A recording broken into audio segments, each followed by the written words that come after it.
Isang mapagpalang araw po sa inyo mga kaibigan ng puso at maligayang pagbabalik sa ating channel kung saan ang bawat kwento ay isang paglalakbay. Samahan niyo po akong muli sa isang salaysay na kakatok sa inyong mga puso at susubok sa inyong pananaw. Sabi nila, ang pinakadakilang pag-ibig ay ang pag-ibig ng isang ina, walang hanggan, walang kondisyon, at laging nagpaparaya.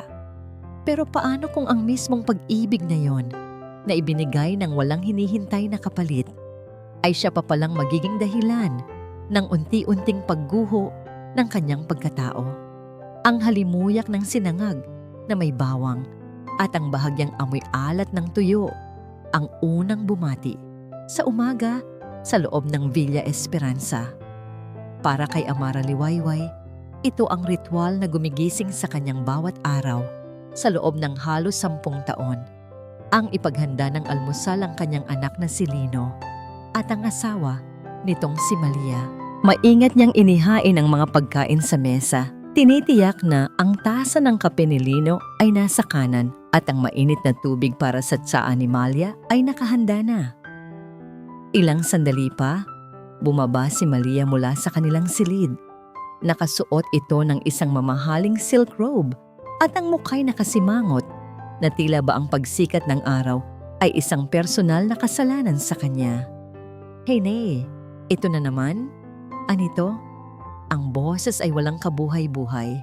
Tinulak nito nang bahagya ang platito ng tuyo palayo sa kanya. Paulit-ulit na lang. Wala na bang iba? Something more continental perhaps? Isang maliit na kirot ang gumuhit sa dibdib ni Amara. Ngunit gaya ng dati, isang pilit na ngiti ang isinukli niya. Pasensya na anak, ito kasi ang paborito ni Lino. Bukas susubukan kong magluto ng iba. Hindi na sumagot si Malia. Kinuha nito ang telepono at nagsimulang mag-scroll na para bang si Amara at ang almusal na inihanda nito ay bigla na lamang naging hangin. Matapos ang almusal na hindi man lang ginalaw ni Malia, nagsimula ng magligpit si Amara. Ang kanyang mga kamay, na may bakas na ng panahon at pagod ay sanay na sa pagpulot ng mga bagay na hindi sa kanya. Isang mamahaling handbag, ang basta na lang iniwan ni Malia sa sahig, katabi ng sapatos nitong may takong nakasing taas ng kanyang pagmamataas. Maingat itong itinaas ni Amara at inilagay sa tamang lalagyan. Sa isip niya, ang halaga ng mga gamit na ito ay sapat na para bumuhay sa isang pamilya sa loob ng 1 taon. Ngunit dito, ang mga ito ay mga kalat lamang na kailangan niyang linisin. Bandang tanghali, umuwi si Lino para mananghalian. Isang panandaliang galak ang sumilay sa puso ni Amara, ang kanyang nag-iisang anak. Ngunit ang galak na yon ay agad ding naglaho. Nay! Bati ni Lino. Ngunit ang mga mata nito ay diretso nang nakatingin kay Malia na pababa na rin ng hagdan. Lumapit ito sa asawa, hinalikan ito sa pisngi at sabay silang naupo sa hapagkainan. Si Amara, na nakatayo sa gilid, ay naging isang anino na lamang sa sarili niyang pamamahay. Isang bahay na binili mula sa lahat ng kanyang naipon at sa perang iniwan ng kanyang yumaong asawa. Buong pananghalian, pakiramdam ni Amara ay isa siyang palamuti na walang nakakapansin. Ang pinag-uusapan ng mag-asawa ay tungkol sa mga bagong gadget, sa planong bakasyon sa ibang bansa, at sa mga kaibigan nilang mayayaman. Walang sino man ang nagtanong kung kumusta na siya, kung napapagod ba siya, o kung masaya ba siya. Nang gabing iyon, ang bigat sa kanyang dibdib ay tila dumoble. Pagod na ang kanyang katawan, ngunit mas pagod ang kanyang kaluluwa. Nagpasya siyang uminom ng 1 basong tubig bago matulog. Habang papalapit siya sa kusina, narinig niya ang boses ni Malia mula sa kanilang silid na bahagyang nakaawang ang pinto. Ang boses nito ay matinis at puno ng pagkainis. Nakakainis na talaga, Lino. Palagi na lang siyang nakabuntot, palaging nakikialam sa mga desisyon natin. Pakiramdam ko, Hindi ito bahay natin kundi bahay pa rin niya. Huminto si Amra. Itinago niya ang sarili sa dilim ng pasilyo. Ang puso niya ay nagsimulang tumibok ng mabilis. Hinintay niya ang sagot ng kanyang anak. Hinintay niyang ipagtanggol siya nito. Ngunit katahimikan lamang ang kanyang narinig. At pagkatapos ng ilang sandaling iyon, ang mga salitang wumasak sa natitirang pag-asa sa kanyang puso ay lumabas mula sa bibig ni Malia. Mga salitang kasing talim ng patalim, sinabi ng may diin at walang pag-aalinlangan. Nakakainis na talaga. Bakit buhay pa siya? Isang nakabibinging katahimikan ang sumunod. Naghintay si Amara. Nagdasal siya na sana, kahit isang salita lang, marinig niya mula kay Lino. Isang pagtutol, isang pagsaway sa asawa. Kahit isang, "Wag mong sabihin yan." Pero, wala. Ang katahimikan ni Lino ang naging sagot. Ang kanyang pananahimik ang pumirma sa hatol. Sa sandaling iyon, nabitawan ni Amara ang basong hawak niya. Ang tunog ng pagbasag ay umalingaw-ngaw sa buong kabahayan, kasing lakas ng pagbasag ng kanyang puso. Nanatili siyang nakatayo sa dilim, hindi gumagalaw. Ang malamig na tubig ay gumapang sa kanyang mga paa, ngunit hindi niya ito naramdaman. Ang tanging nararamdaman niya ay ang luhang sunod-sunod na pumatak mula sa kanyang mga mata, habang sa wakas ay nauunawaan niya na ang katahimikan ng isang anak na minahal niya ng buong buhay ay mas masakit pa kaysa sa pinakamatatalim na salita. Walang idinulot na ginhawa ang gabi kay Amara. Ang bawat sulok ng kanyang silid ay tila may multo ng mga salitang narinig niya. Nakapikit man ang kanyang mga mata, malinaw na umuulit-ulit sa kanyang isipan ang tanong ni Malia. Isang tanong na sinaksak siya ng paulit-ulit. At ang nakabibinging katahimikan ni Lino na siyang nagbaon sa patalim. Hindi niya namalayan ng oras. Ang dilim sa labas ng bintana ay kasing sukal ng dilim na bumabalot sa kanyang puso.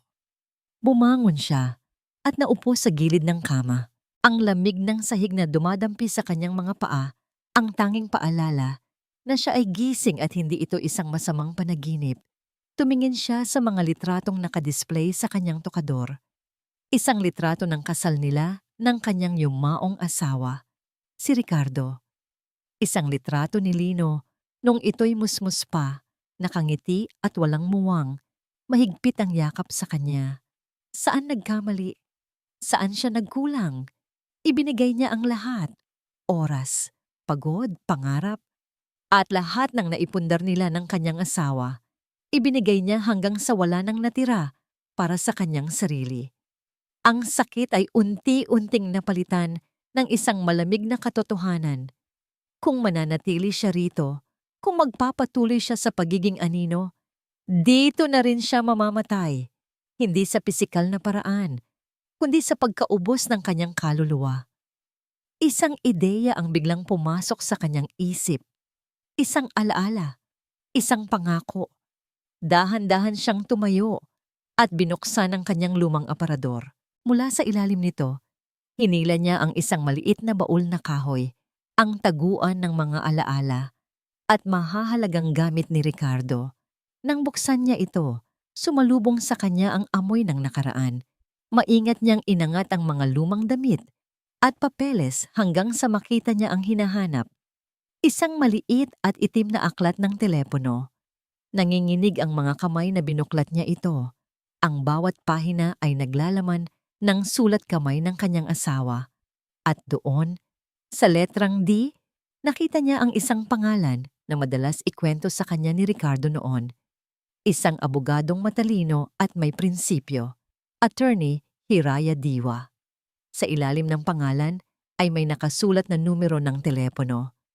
Napahawak ng mahigpit si Amara sa aklat. Ito na. Ito na marahil ang tanging pag-asa na natitira sa kanya. Ngunit hindi niya maaaring gawin ang tawag sa kanyang silid. Baka may makarinig. Ang bawat galaw niya sa bahay na ito ay tila minamanmanan. Dala ang aklat at ang kanyang lumad pinag-iingatang cellphone, maingat siyang lumabas ng silid. Naglakad siya ng walang ingay. Bawat hakbang ay puno ng pag-iingat.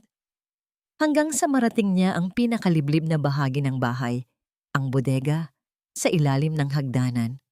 Amoy alikabok at luma ang bumungad sa kanya, madilim at masikip. Ngunit sa sandaling iyon, ang bodegang ito ang kanyang naging kanlungan. Sumandal siya sa pader, ang puso niya'y kumakarera sa kaba. Ilang beses siyang huminga nang malalim bago niya sinimulang pindutin ang mga numero sa kanyang telepono. Bawat pindot ay tila isang malakas na dagundong sa katahimikan. Nagring ito. Isa, dalawa. Sa ikatlong ring, may sumagot. Isang boses ng babae, tila inaantok pa. Hello? Hello? Halos pabulong na sabi ni Amara. Pwede po bang makausap si Attorney Hiraya Diwa? This is her secretary's phone. May I know who's calling at this hour? Medyo formal na tanong ng nasa kabilang linya. Nag-alinlangan si Amara. Paano kung mali ito? Paano kung nagkamali lang siya? Ngunit ang alaala ng tanong ni Malia ay muling sumagis sa kanyang isip. Nagbigay sa kanya ng lakas. Sabihin niyo po, ako si Amara Liwayway. Asawa po ako ng dati niyang kliyente, si Ricardo Liwayway. Emergency po ito. Narinig niya ang pagbuntong hininga sa kabilang linya, ngunit pagkaraan ng ilang sandali, isang bagong boses ang kanyang narinig. Isang boses na kalmado, malinaw, at may awtoridad, ngunit may bakas ng pag-unawa. This is Attorney Diwa. Ginang Liwayway, anong maitutulong ko sa inyo? Hindi na napigilan ni Amara ang isang hikbi. Attorney? Nabasag ang kanyang boses. Papasensya na po sa abala. Hindi ko na po alam kung sino ang lalapitan ko. Muli siyang huminga ng malalim, pinipiga ang lahat ng natitirang tapang sa kanyang dibdib. Kailangan ko po ng tulong. Ilang segundo ng katahimikan ang namagitan. Inaasahan na ni Amara na baka pagalitan siya o sabihing tumawag na lang sa ibang oras. Ngunit ang narinig niya ay ang mga salitang nagbigay liwanag sa kanyang madilim na mundo. Ginang Liwayway, nakikinig po ako. Sabihin niyo po ang lahat. Kinabukasan, lumabas si Amara ng bahay sa unang pagkakataon nang walang paalam. Isinuot niya ang kanyang pinakamatinong bestida, dinala ang isang lumang bayong na naglalaman ng isang folder ng mga dokumento at sinabi lamang na siya'y magtutungo sa palengke. Ang pagsisinungaling ay nag-iwan ng mapait na lasa sa kanyang bibig, ngunit mas mapait ang manatili sa isang katotohanang unti-unti siyang pinapatay. Ang biyahe papunta sa opisina ni Attorney Hiraya Diwa ay puno ng kaba. Bawat preno ng diip, bawat sigaw ng konduktor ay tila tumatambol sa kanyang dibdib. Mahigpit ang hawak niya sa kanyang bayong na para bang ang mga papel sa loob nito ang tanging kumakapit sa kanya upang hindi siya gumuho. Nang marating niya ang gusali, napahinto siya sa tapat. Isang modernong gusali na gawa sa salamin at bakal. Tila hindi siya nababagay dito. Ngunit ang alaala ng malamig na gabi sa bodega at ang mainit na pangunawa sa boses ng abogada ang nagtulak sa kanyang mga paa na humakbang papasok. Ang opisina ni Attorney Diwa ay nasa ika-10 palapag. Hindi ito magarbo, ngunit malinis, organisado, at may pakiramdam ng kapayapaan. Sumalubong sa kanya ang isang batang sekretarya na may magiliw na ngiti. Good morning po. Kayo po si Ginang Amara Liwayway? Tumango lamang si Amara, hindi makapagsalita. Tuloy po kayo. Hinihintay na po kayo ni attorney. Iginiya siya papasok sa isang silid. Doon, nakaupo sa likod ng isang mesa na yari sa darkwood, ay isang babaeng nasa mga huling taon ng 40. Ang buhok nito ay maayos na nakapusod. Ang salamin ay nagpapahiwatig ng talino. Ngunit ang mga mata nito sa likod ng salamin ay puno ng isang pambihirang init at pag-unawa. Ito si Hiraya Diwa. Ginang Amaraan nito. Tumatayo upang salubungin siya. Maupo ka. pakiusap. Ang simpleng pag-aalok na yon, na sinabi ng may respeto, ay sapat na para mangilid ang luha sa mga mata ni Amara. Kailan nga ba ang huling beses na may nag-alok sa kanya ng upuan sa sarili niyang pamamahay? Naupo si Amara, nanginginig pa rin ang mga kamay. Inilapag niya sa mesa ang luma niyang folder. Attorney, ito po ang mga dokumento ng bahay. Ang mga bank statement po noong binili ko yon gamit ang perang pinaghirapan namin ng asawa ko at ang perang naiwan niya para sa akin. Binuksan ni Attorney Hiraya ang folder. Tahimik niyang sinuri ang bawat papel. Habang ginagawa niya iyon, nagsimulang magsalita si Amara. Sa una, pabulong lamang. Pagkatapos ay unti-unting lumakas. Ang mga salitang matagal nang nakakulong sa kanyang dibdib ay nagsimulang umagos na parang isang sirang dam. Ikinuwento niya ang lahat. Ang pag-aalaga kay Lino, ang pagtulong sa pag-aaral nito, ang pagtanggap kay Malia, at ang unti-unting pagbaliwala sa kanya sa bahay na siya mismo ang bumili. At sa huli, ang mga salitang narinig niya noong gabing iyon. Bakit buhay pa siya? Pag-uulit ni Amara. At sa pagkakataong ito, isang patak ng luha na hindi niya napigilan ang naglandas sa kanyang pisngi. Iyon po ang pinakamasakit, attorney. Hindi ang sinabi niya, kundi ang hindi sinabi ng anak ko. Nang matapos siya, binalot sila ng katahimikan. Hindi siya pinigilan ni Attorney Hiraya. Hinayaan lamang siyang ilabas ang lahat. Pagkatapos, maingat na isinara ng abogada ang folder. Salamat sa pagtitiwala, Ginang Amara. Mahinahon nitong sabi. Base sa mga dokumentong ito, malinaw na sa inyo pa rin nakapangalan ang titulo ng bahay. Ang pagpapatira nyo sa kanila roon ay isang pribilehiyo, hindi isang karapatan nila. Tumingin si Attorney Hiraya ng diretso sa kanyang mga mata. Ginang Amara, naiintindihan ko ang pagmamahal ng isang ina. Ngunit kailangan din nating maintindihan ito. Ang pagmamahal ay hindi nangangahulugang pagpaparaya sa kawalan ng respeto. Hindi ito lisensya para tapakan ang iyong pagkatao. Ang mga salitang iyon ay tumagos sa puso ni Amara. Iyon ang katotohanang alam niya, ngunit natatakot siyang aminin sa sarili. Sa unang pagkakataon, naramdaman niyang may kakampi siya. May isang taong nakakakita sa kanya, hindi bilang isang ina, hindi bilang isang lola, kundi bilang si Amara, isang tao. Ano po ang dapat kong gawin? Tanong ni Amara. Ang boses ay may bahid na ng determinasyon. Ang unang hakbang ay ipaalam sa kanila, sa legal na paraan, na kailangan nating linawin ang usapin ng pagmamay-ari at ang mga kondisyon ng kanilang paninirahan, paliwanag ni Attorney Hiraya. Magpapadala tayo ng isang formal na liham. Hindi ito para takutin sila, kundi para sabihing tapos na ang panahon ng pananahimik. Kumuha ng isang dokumento si Attorney Hiraya at isang pluma. Inilapag niya ito sa harap ni Amara. Ito ay isang formal notice of representation. Isang papel na nagsasabing si Attorney Hiraya Diwa na ang kanyang opisyal na abogado. Isang simpleng papel, ngunit para kay Amara, ito ang simbolo ng kanyang pagbangon. Handa na po ba kayong pirmahan ang simula ng inyong bagong buhay, Ginang Amara?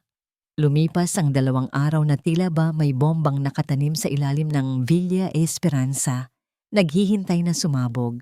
Si Amara ay kumikilos na tulad ng dati, nagwawalis, naghahanda ng pagkain, nag-aayos ng bahay. Ngunit may isang malaking pagkakaiba. Ang kanyang mga galaw ay mekanikal na. Ang kanyang isip ay nasa ibang lugar. Ang bawat tunog ng motorsiklo sa labas, bawat katok sa pinto, ay nagpapatindig ng kanyang balahibo. Naghihintay siya. Nang hapong yun, habang siya ay nagdidilig ng mga halaman sa hardin, isang courier ang huminto sa tapat ng kanilang gate. Isang opisyal na sobre na may logo ng isang law firm ang iniabot nito. Tinanggap ito ng kasambahay at ipinasok sa loob.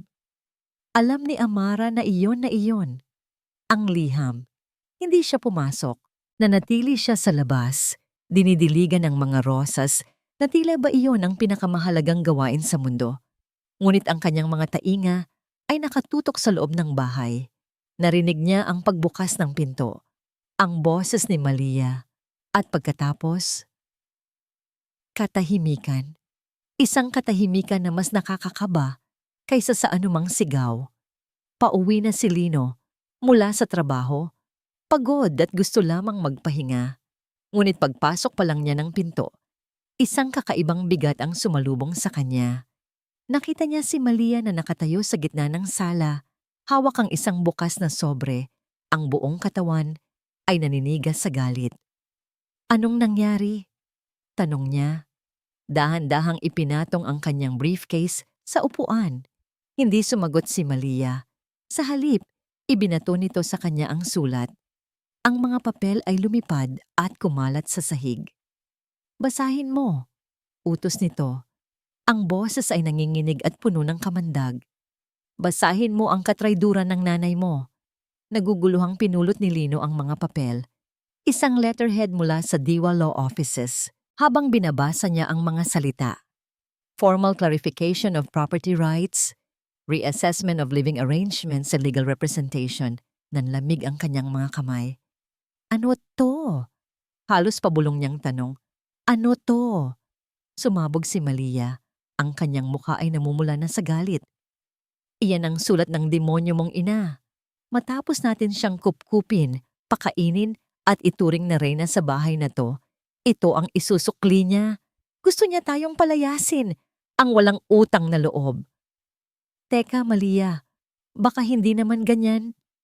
Sinubukan ni Lino na kumalma, ngunit ang bawat salita niya ay tila gasolina sa apoy. Huwag mo siyang ipagtanggol, Lino. Sigaw ni Malia, dinuduro siya. Anong klaseng anak ka? Hahayaan mo na lang ba na gawin niya to sa sarili mong pamilya? Sa asawa mo? Sa anak mo? O baka naman, magkasabwat kayo? Hindi Mabilis na tanggi ni Lino. Ang takot ay gumapang sa kanyang dibdib. Nagulat din ako. Hindi ko to alam. Kung ganon, gawin mo ang dapat gawin ng isang anak at asawa, hamon ni Malia. Puntahan mo siya. Kausapin mo siya. Itanong mo kung anong problema niya. Sabihin mong itigil niya ang kahibangang ito. Nakatayo si Lino sa gitna ng sala, gulong-gulo ang isip. Mahal niya ang kanyang ina. Ngunit takot siya sa galit ng kanyang asawa. Sa huli, gaya ng dati, ang takot ang nanalo. Dahan-dahan siyang tumango. Naglakad siya papunta sa silid ng kanyang ina. Bawat hakbang ay tila may pabigat na 100 kilo. Kumatok siya sa pinto, mahina sa una. Pagkatapos ay medyo nilakasa. Bumukas ang pinto. Si Amara, kalmado ang muka, ay tumingin sa kanya. Walang bakas ng galit o takot sa mga mata nito. Tanging isang nakakapangilabot na katahimikan. Lino.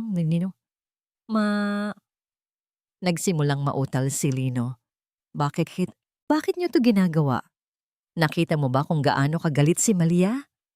Nagpapadala ka ng abogado sa sarili mong bahay? Sa sarili mong anak? Ang mga salita ay hindi galing sa kanyang puso, kundi mga salitang isinubo sa kanya ni Malia. Hindi nagbago ang ekspresyon ni Amara. Tinitigan niya lamang ito na para bang sinusuri ang kaluluwa nito.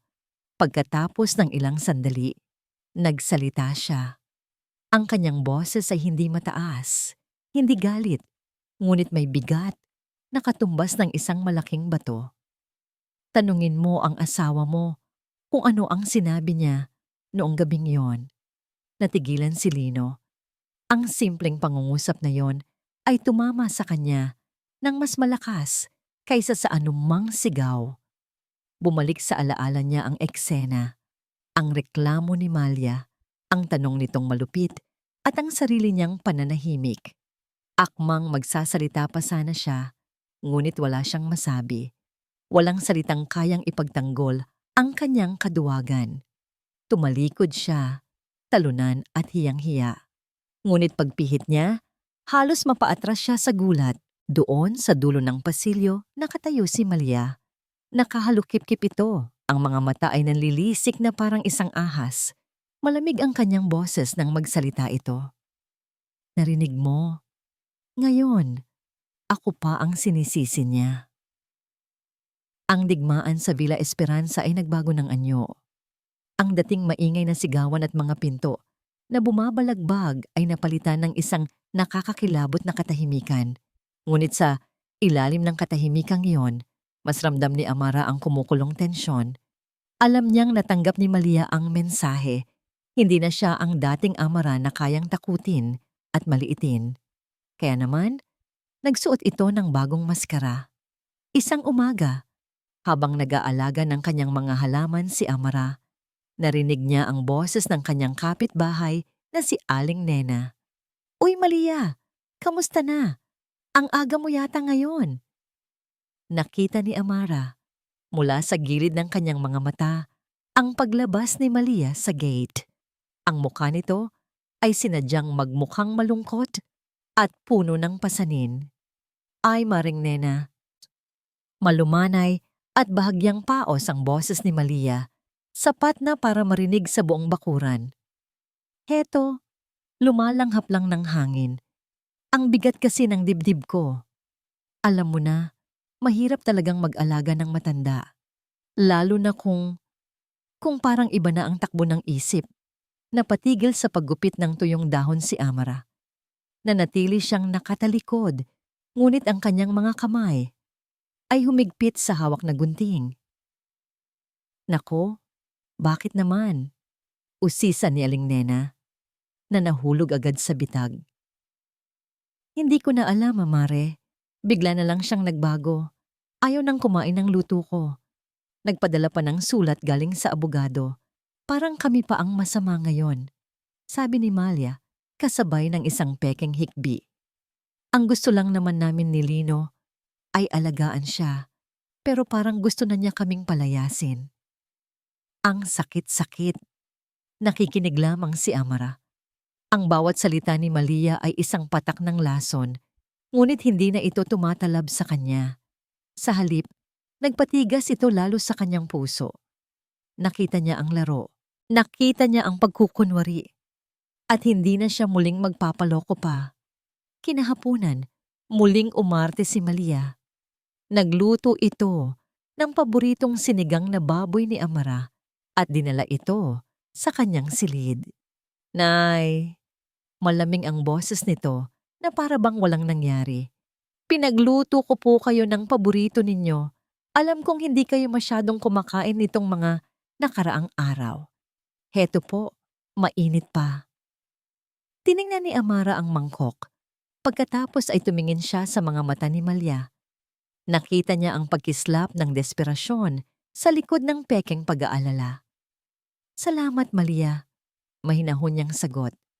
"Pero busog pa ako. Ikain mo na lang yan." Isang saglit na pagkunot ng noo ang nakita ni Amara kay Malia bago ito muling ngumiti. "Sige po, Nay. Pero ilalapag ko lang po dito, baka magutom kayo mamaya." Hindi na sumagot si Amara. Pinanood lamang niyang umalis si Malia at hindi niya ginalaw ang pagkain. Kinagabihan, habang siya ay papunta sa banyo, napadaan siya sa sala. Nakita niyang naglalakad si Malia pabalik-balik habang may kausap sa telepono. Akala nito ay walang nakakarinig. Ang boses nito ay hindi na malambing, kundi balisa at puno ng galit. "Sinabi ko nang ginagawan ko ng paraan, hindi ba? Hindi madaling kunin ang pera. Bigyan niyo pa ako ng kaunting panahon." Sandaling tumahimik si Malia, nakikinig sa kabilang linya. "Oo, babayaran ko ang utang ko. Huwag niyo lang akong tatawagan dito sa bahay." Bigla nitong ibinaba ang telepono nang mapansin ang anino ni Amara sa pasilyo. Ngunit huli na ang lahat. Narinig na niya ang salitang iyon. Utang. Biglang nagkaroon ng saysay ang lahat. Ang mga mamahaling gamit, ang pagiging mainitin ng ulo, ang desperadong pag-arte. Hindi ito tungkol sa respeto. Ito ay tungkol sa pera. Ang tanging liwanag na pumasok sa maghapon ni Amara ay nang pumasok sa kanyang silid. ang apo niyang sisinag bago ito matulog. May dala itong isang bulaklak ng gumamela na pinitas nito mula sa hardin. "Lola," sabi ng bata, inaabot ang bulaklak. "For you po.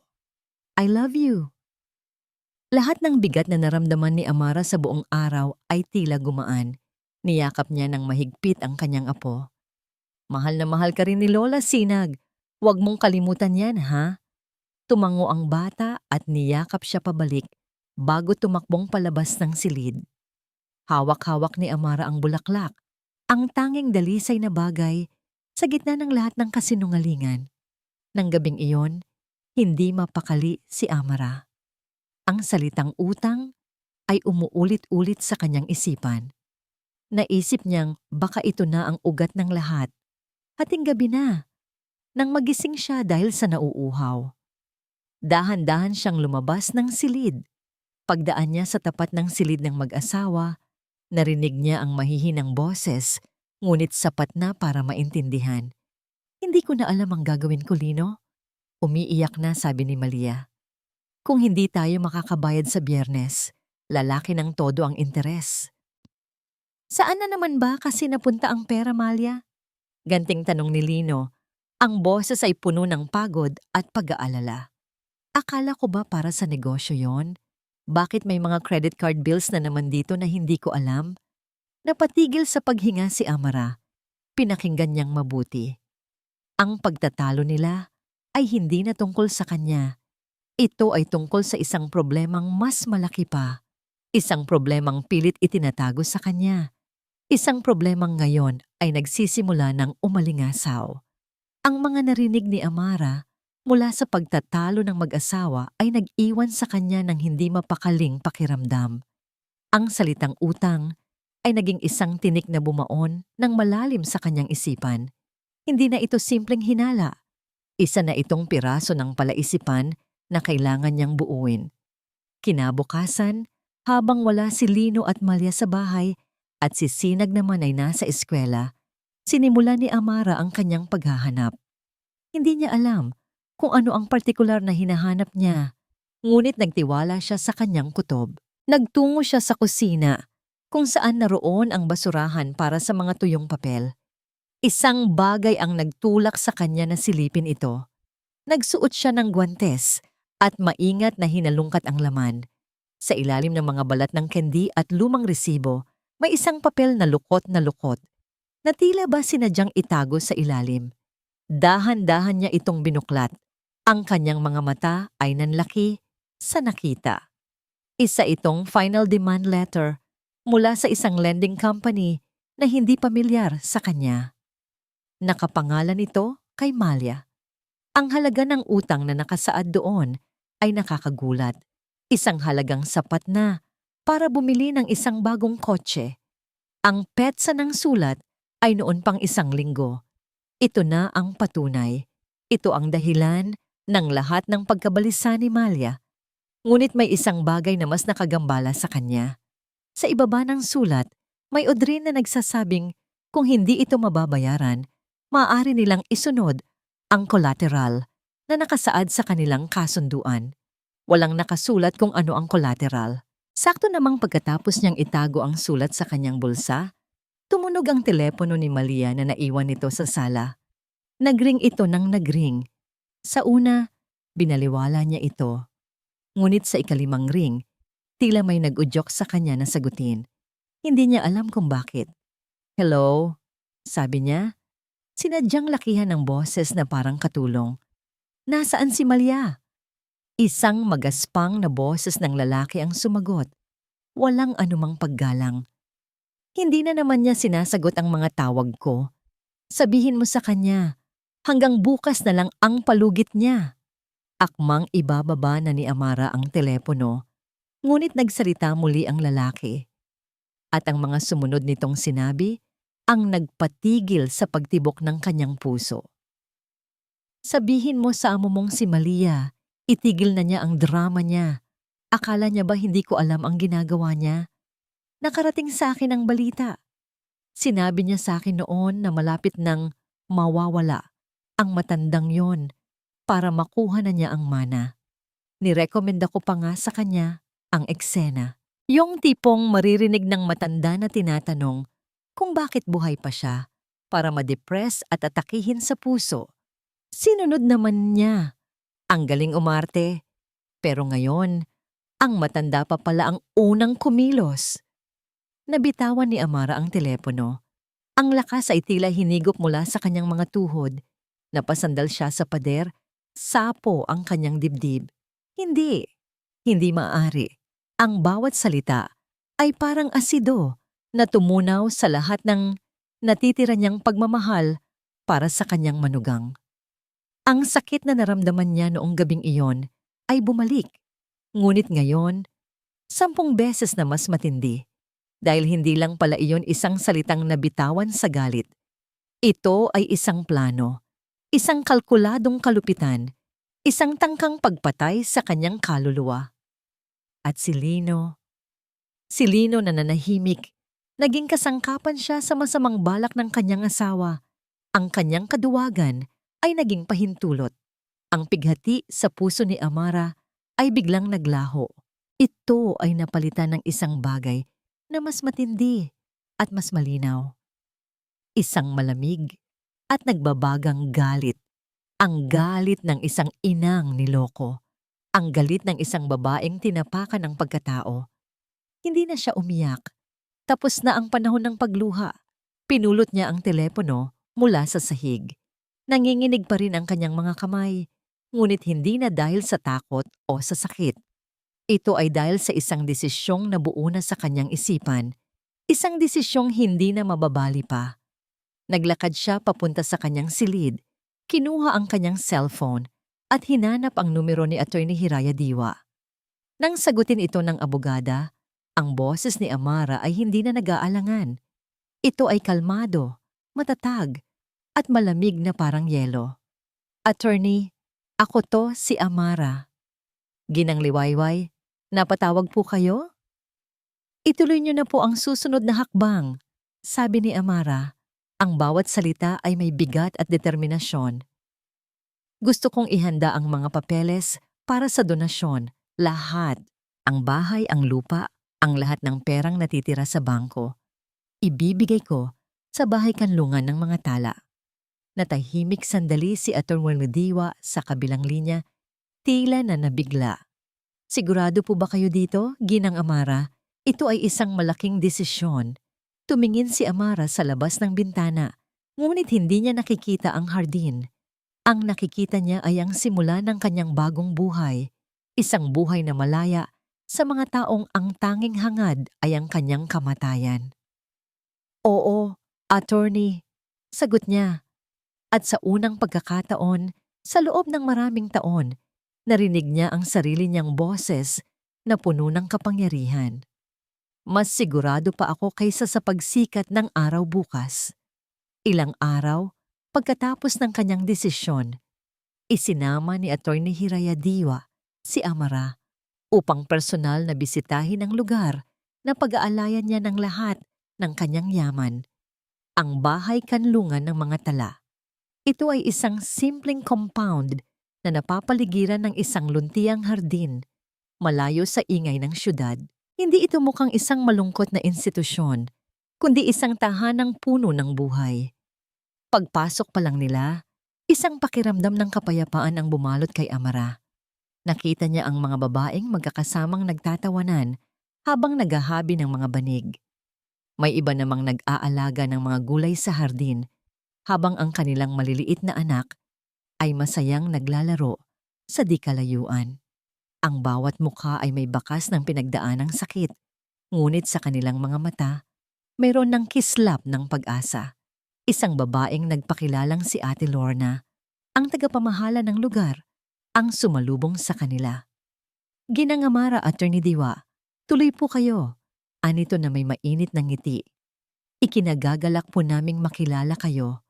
Habang naglalakad sila, ibinahagi ni Ate Lorna ang mga kwento sa likod ng bahay kanlungan. Mga kwento ng mga babaeng iniwan, sinaktan, at inabuso, ngunit ngayon ay sama-samang bumabangon. Huminto sila sa isang grupo ng mga babaeng nagkakape sa ilalim ng isang puno ng mangga.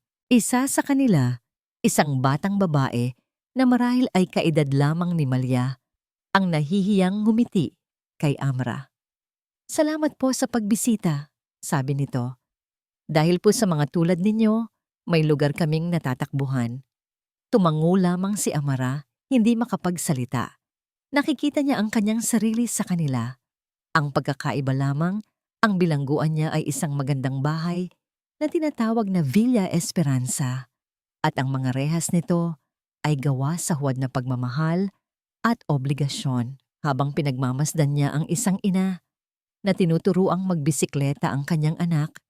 Isang bagong damdamin ang sumibol sa puso ni Amra. Hindi na lamang ito tungkol sa pagbibigay ng pera. Ito ay tungkol sa pagbibigay ng sarili. "Attorney," mahinang sabi ni Amara kay Hiraya habang sila'y nasa isang tabi.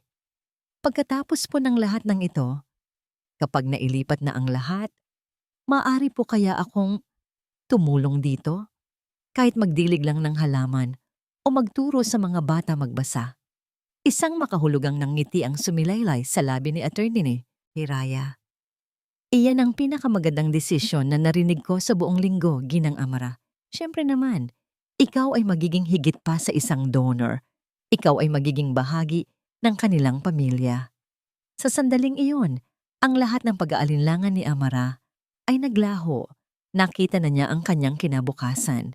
Isang kinabukasang may saysay, ngunit ang kapayapaang iyon ay dagliang naglaho pag-uwiwi niya sa Villa Esperanza. Ang tensyon sa loob ng bahay ay halos hinihiwa sa hangin. Ramdam niya ang galit na nagmumula sa silid ng mag-asawa. Ilang sandali pa, bumukas ng malakas ang pinto ng kanyang silid. Hindi na ito kumatok. Pumasok si Lino, ang muka ay gusot. Ang mga mata ay namumula sa galit na isinubo sa kanya ni Malia. "Ma!" sigaw nito. Ang boses ay nanginginig. "Ano na naman to? Tumawag sa akin si Attorney Diwa. Donation? Ipamimigay niyo ang lahat? Itatapon niyo na lang kami basta-basta?" Humarap sa kanya si Amara. Wala na ang takot sa kanyang mga mata. Wala na ang panginginig, tanging isang kalmadong katatagan. "Hindi ko kayo tinatapon, Lino." Mahinahon niyang sagot. "Hindi? Ano tong ginagawa niyo?" Lalo pang lumakas ang boses ni Lino. Ang desperation ay halatang halata. "Hindi niyo na ba ako mahal, Ma? Ganun na lang ba yon? Pagkatapos ng lahat, itatakwil niyo na ang sarili niyong anak?" Isang buntong hininga ang pinakawalan ni Amara. Tinitigan niya ng diretso ang kanyang anak, hindi bilang isang batang kailangan ng kalinga, kundi bilang isang lalaking kailangang harapin ang katotohanan.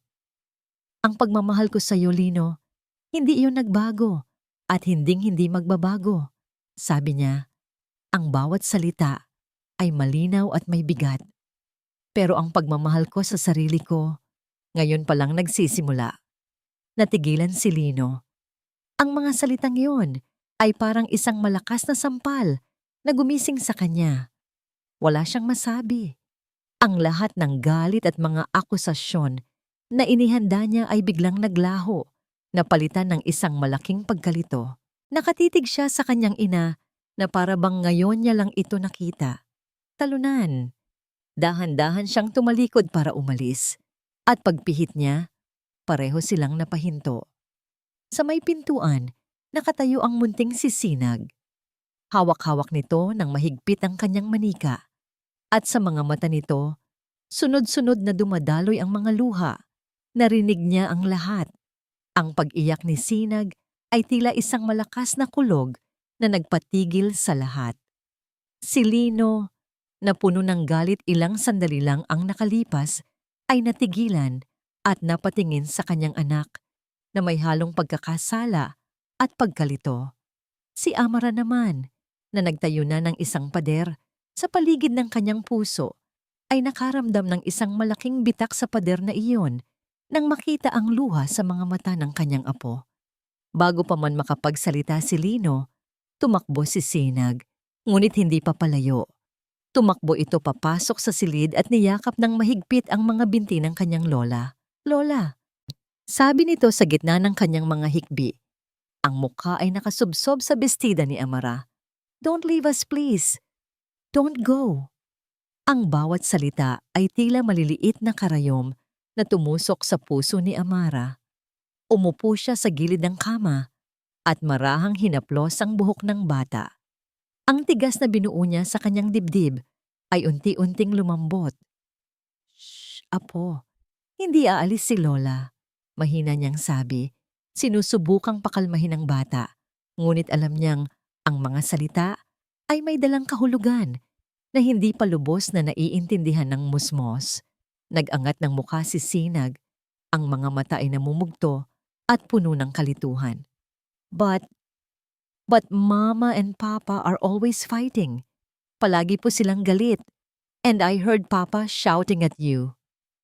Inabot ng bata ang kanyang maliit na kamay at pinunasan ng pisngi ni Amara na hindi na malaya ng matanda na basa na pala ng luha. Lola, patawad po. Sorry for them. I miss your smile. You're not smiling anymore. Ang simpleng pangungusap na yon mula sa isang inosenteng bata ay tumama kay Amara ng mas malakas kaysa sa anumang sigaw o akusasyon. I miss your smile. Kailan nga ba ang huling beses nang ngumiti siya ng totoo sa bahay na ito? Isang nangiting hindi pilit, isang nangiting hindi nagtatago ng sakit. Hindi na napigilan ni Amara ang sariling mga luha. Niyakap niya ng mahigpit si Sinag. Inilapit ito sa kanyang dibdib na para bang sa yakap na yon ay mahahanap niya ang lakas. Hindi mo kasalanan, apo ko. Bulong ni Amara, ang boses ay basag. Walang-wala kang kasalanan. Mahal na mahal ka ni Lola.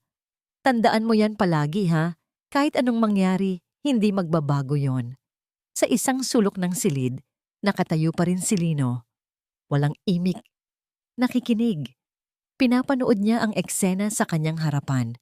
Ang kanyang ina na umiiyak at ang kanyang anak na nagmamakaawa. Sa sandaling iyon, hindi niya nakita ang isang matandang kalaban na gustong kunin ang kanilang bahay. Ang nakita niya ay ang kanyang ina. Ang inang nag-alaga sa kanya, nagpakain, at nagmahal sa kanya ng walang kondisyon.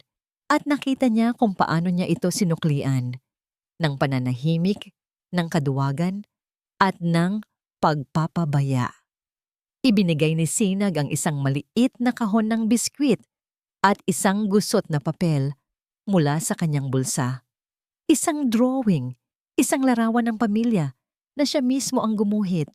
Nasa gitna si Amara at sa bersyon ng drawing ni Sinag, si Amara ay may malaking-malaking ngiti.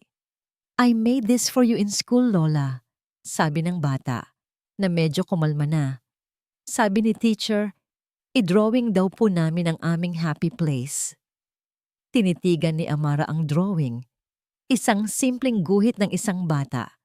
Ngunit para sa kanya, ito ang pinakamalungkot na larawan na nakita niya sa buong buhay niya.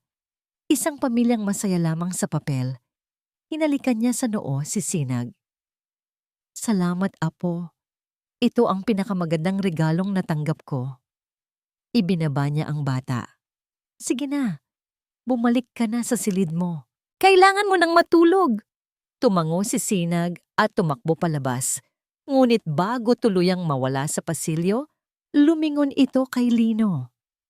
Papa, say sorry to Lola. Pagkatapos ay tuluyan na itong nawala. Iniwan ang dalawang matanda sa isang mabigat at nakabibinging katahimikan. Nakatayo si Lino na parang isang estatwa. Narinig niya ang sinabi ng anak niya. Alam niya ang dapat niyang sabihin, ngunit ang mga salitang patawad ay tila may mga tinik na bumara sa kanyang lalamunan.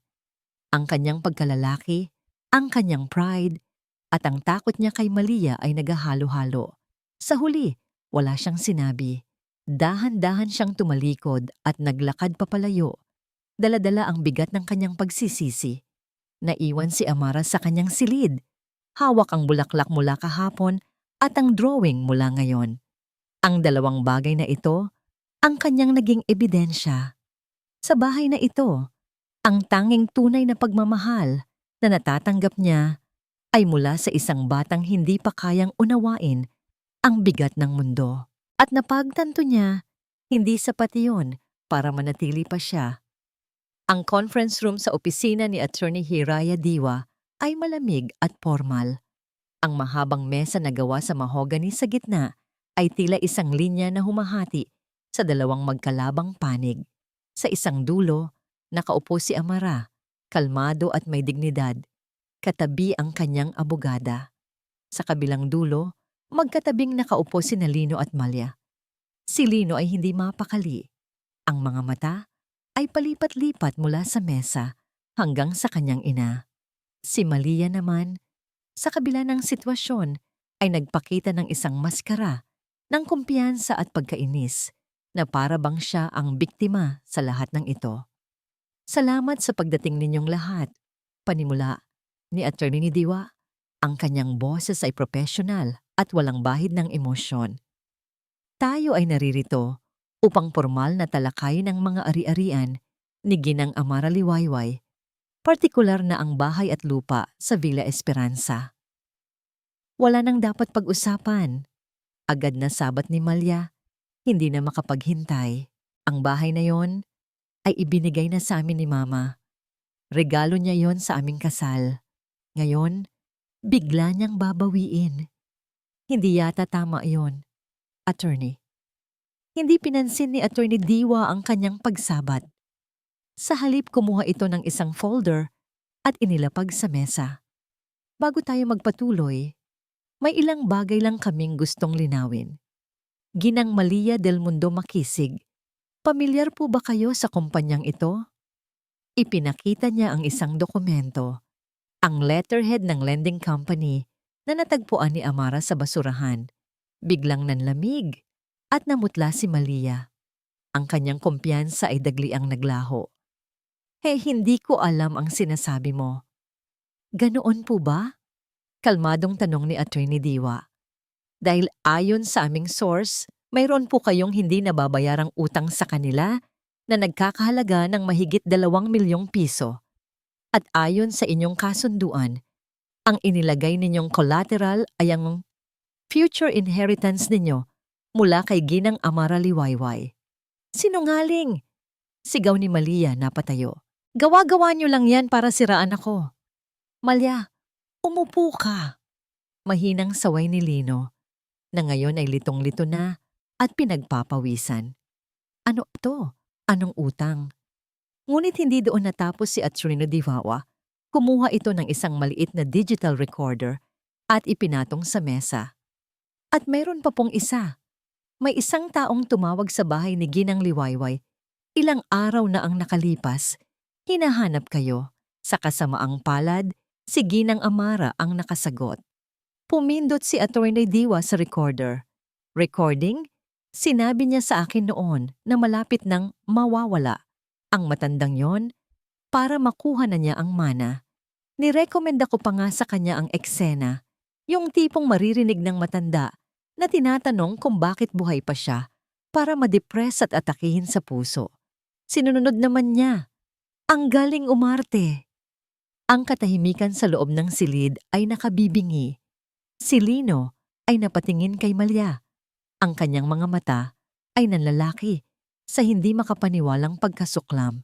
Dahan-dahan, ang lahat ng piraso ng palaisipan ay nabubuo sa kanyang isipan.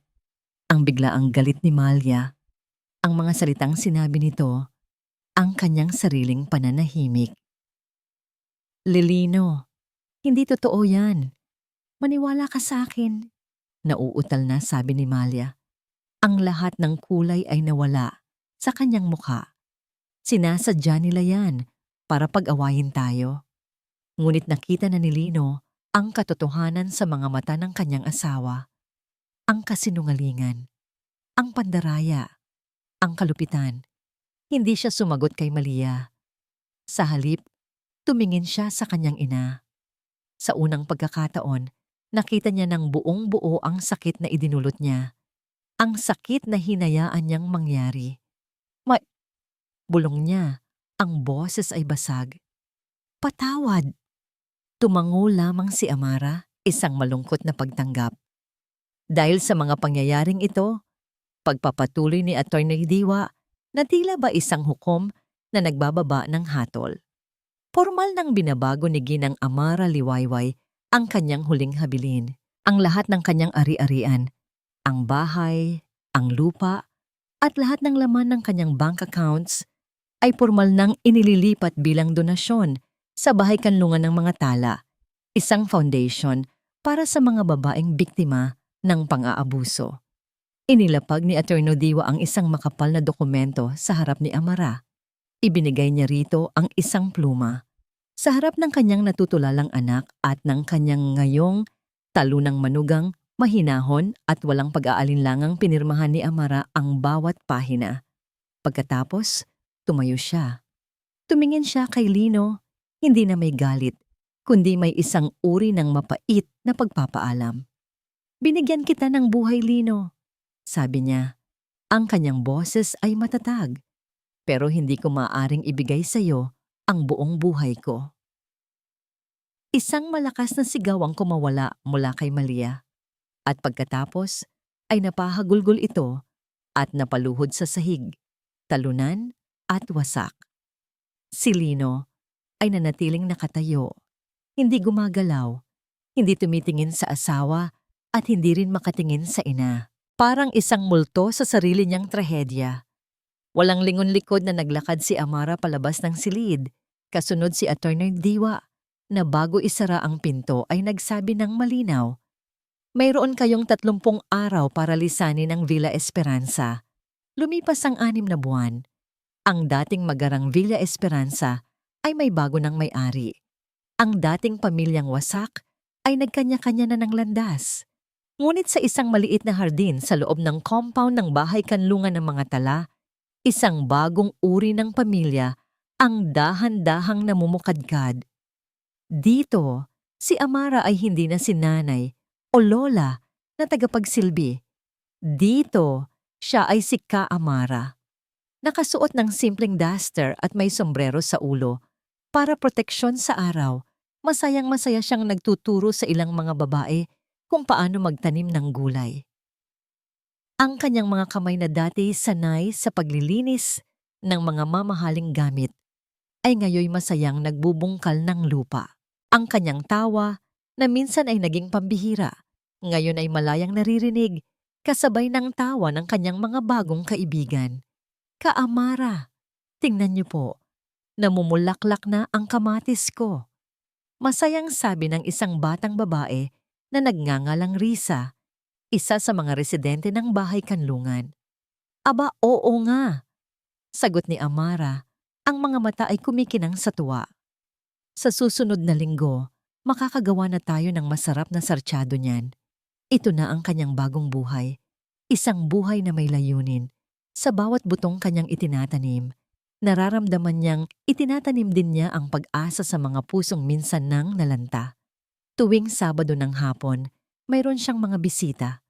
Sakto, habang siya'y nagdidilig, natanaw niya sa di kalayuan ang 2 pamilyar na figura na papalapit.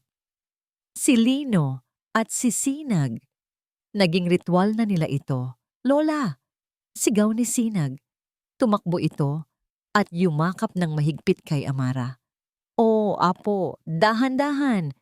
Natatawang sabi ni Amara. Ang lola, amoy lupa na. Mabango pa rin po kayo, Lola. Nakangiting sagot ng bata. Si Lino naman ay lumapit, may dalang isang supot ng mga buto ng sitaw at isang maliit na pandan. Hindi na siya tulad ng dati na laging nakayuko. Ngayon, mayroon ng kaunting kumpiyansa sa kanyang tindig. Bagamat, naroon pa rin ang bakas ng respeto at hiya sa kanyang mga mata. Ma! Bati niya, inaabot ang mga buto. Para po sa hardin ninyo. Salamat, anak, sagot ni Amara. Tinatanggap ang mga ito. Ang kanilang relasyon ay hindi na bumalik sa dati. Paano nga bababalik kung ang dati ay nakabase sa pagpapabaya at pagbubulag-bulagan? Ang namuo sa pagitan nila ay isang bagay na bago at mas totoo. Isang relasyon na nakabase sa pag-unawa, sa pagtanggap ng pagkakamali, at sa mabagal na proseso ng paghilom. Hindi na sila nag-uusap tungkol sa nakaraan. Sa halip, pinag-uusapan nila ang mga halaman ni Amara, ang pag-aaral ni Sinag, at ang bagong trabaho ni Lino. Nalaman ni Amara na si Lino ay lumipat sa isang mas maliit na apartment malapit sa eskwelahan ni Sinag. Naghahanap ito ng bagong trabaho na hindi kasing laki ng sahod, ngunit mas malapit sa kanila. Natutunan niyang magluto, maglaba, at maging isang tunay na ama sa kanyang anak. Sa bawat pagbisita, nakikita ni Amara ang unti-unting pagbabago at pag-mature ng kanyang anak. Naupo sila sa isang bangko sa ilalim ng puno, habang si Sinag ay nakikipaglaro sa ibang mga bata. "Kumusta ka na talaga, Ma?" tanong ni Lino. Sa isang pagkakataong silang dalawa lang. Tumingin si Amara sa papalubog na araw. Isang malalim na buntong hininga ng kasiyahan ang kanyang pinakawalan. "Heto anak," sabi niya, at isang tunay na ngiti ang sumilay sa kanyang mga labi. Payapa. Sa unang pagkakataon sa mahabang panahon, payapa ang puso ko. Tumango si Lino, at sa kanyang mga mata, nakita ni Amara ang pagtanggap at marahil ang simula ng pagpapatawad sa sarili. Nang oras na para umalis, niyakap ni Lino ang kanyang ina. Hindi ito isang yakap na humihingi ng awa, kundi isang yakap na nagsasabing salamat at paalam sa nakaraan. Habang pinapanood ni Amara na papalayo ang kanyang anak at apo, nanatili siya sa hardin. Ang kanyang mga kamay ay may bahid pa rin ng lupa. Tumingin siya sa kanyang paligid, sa mga namumulaklak na halaman, sa mga nagtatawa ng babae, sa pag-asang unti-unting sumisibol. Hindi na niya nararamdaman ang lungkot ng pag-iisa. Ilang sandali pa, lumapit sa kanya si Risa at iniabot ang isang sulat. "Ka-Amara, may nagpadala po para sa inyo." Binuksan ito ni Amara. Isa itong sulat kamay mula sa isang babaeng dati ring residente, doon na ngayon, ay nakahanap na ng bagong buhay sa probinsya. Binasa niya ang huling pangungusap sa sulat. "Salamat po, Ka-Amara, sa pagtuturo sa amin kung paano muling mamulaklak." Naluha si Amara. Ngunit ngayon, ito ay mga luha ng ligaya. Dito sa hardin ng kapayapaan, sa wakas, natagpuan na niya ang kanyang tunay na tahanan. At dito po nagtatapos ang ating kwento.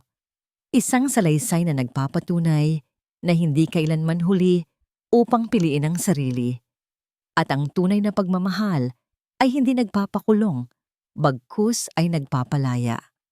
Ang sugat, gaano man kalalim, ay kayang maghilom sa tamang panahon at sa tamang pagkakataon. Maraming salamat po sa inyong walang sawang pagsubaybay. Sana po ay may aral kayong napulot sa kwento ni Amara, Lino, at Mala. Ano po ang masasabi ninyo sa ating kwento ngayong araw? At anong uri naman ng kwento ang gusto ninyong marinig sa susunod? I-comment lamang po sa ibaba. Hindi dito nagtatapos ang ating paglalakbay. Marami pa pong kwentong kasing ganda at mas puno ng aral dito sa aming channel. Kung nagustuhan nyo ang kwentong ito, i-like, i-share sa pamilya at mga kaibigan, at mag-subscribe na rin para lagi kayong updated sa mga susunod pa naming kwento. I-click nyo ang notification bell para kayo ang unang makarinig kapag may bago kaming upload. Pagpalain po kayo ng Panginoon, kayo at ang inyong buong pamilya. Hanggang sa muli.